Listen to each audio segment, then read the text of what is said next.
நமது சமுதாய சொந்தங்கள் அனைவருக்கும் வணக்கம். திருப்பூர் கொங்கு இல்லத்து பிள்ளைமார் சங்கத்தின் சார்பாக வரும் 18/8/2024 ஞாயிற்றுக்கிழமையன்று திருப்பூர் திருமுருகன்பூண்டி மாணிக்கவாசகர் தமிழரங்கத்தில் முப்பெரும் விழா சிறப்பாக நடைபெற உள்ளது.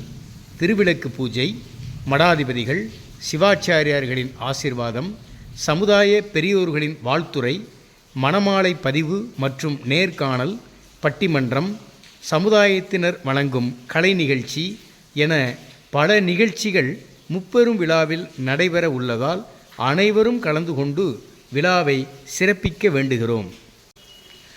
அழைப்பிதழ் கிடைக்கப்பெறாத அன்பர்கள் இதனையே அழைப்பாக ஏற்றுக்கொண்டு முப்பெரும் விழாவில் கலந்து கொண்டு சிறப்பிக்க இருகரம் கூப்பி அனைவரையும் அழைக்கின்றோம். இங்கனம் திருப்பூர் கொங்கு இல்லத்து பிள்ளைமார் சங்கம். நமது சமுதாய சொந்தங்கள்